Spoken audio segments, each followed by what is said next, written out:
Yağa qaraydigan ko'zoynak taqib qaraymiz desak, ixvanchilarning ko'zoynagidan yo Angliyadagi cherkovchilarning ko'zoynagidan qarshimizning hojati yo'q. Bizni Qur'onning tili arabcha bo'lsa, mening tilim shu tildan qilishmaydi deb kitob yozgan Mahmud Qashqari deb bir odam bor. Shu odamning ko'zoynagidan qarshimiz kerak dunyoda.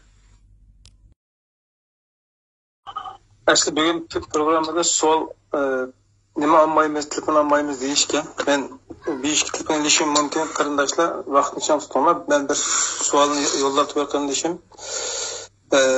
18 Tamam, sekülerizm bilan diniy hokimiyat degan ikki ufqumdan parallel boshqa yana davlat qurish shakllari bormi? Yoki sekülerizm bilan diniy davlat bir-biriga qarama-qarshi faqat ikki ufqummi degan bir savol so'rabdi. Diniy davlat bilan sekülerizm albatta ikki xil ufqum bir-birisining ta'siri yani. Dünya sistemisida, mevcut sistemda sekülerizm sistemisindeki devlet sistemisi, devlet kurulması başka insanlar tuzgan bütün hakimiyet sistemleri içinde en yaxşısı muşu olab, dünyada şu icra kılınmadı demekçi misiniz? Sizin karşınız şuna mı? Şundan başka devletler şerikleşmeyi, yıkılmayı, turanmaydı demekçi. Mesela dinli devlet kursun, mandakçı dinli devlet kursa garip öğrüydü de, düşmanlar öğrüydü de emez. Düşmanlar öğrüvetmesi mi, işçiden sesip, işçiden çirikleşip gidiyordu. Çünkü insanlar çirikleşip gidiyordu şuralar. Mesela Afganistan nasıl Taliban devlet kurdu ya, onu itiraf kıldı değil, azıcık işkem itiraf kıldı o. İtiraf kısa silahçı, aşı yerden, aşı Taliban, ilim, hikmet, irfan, felsefe, teknolojiye, dedin terakki kılıp bir günü Germaniyanın karşısına çıkar mı sizlerce?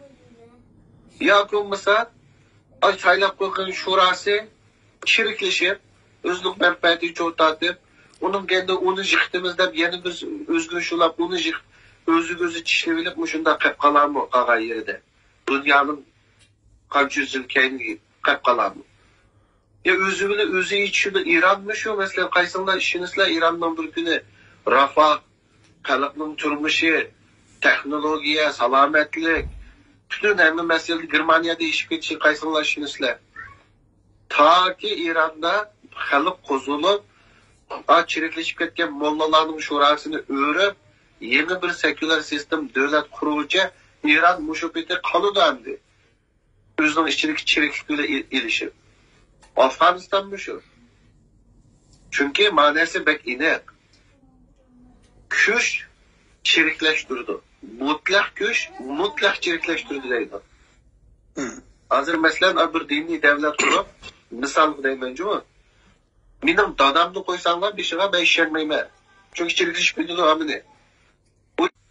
Mesela birincisi perdeşikisinin seküler devletlerde en güçlü kanun Adem, insan yazgan asas kanun bulunur. Mesela Amerika'nın asas kanunu. Türkiye'nin asas kanunu, Malasya'nın asas kanunu.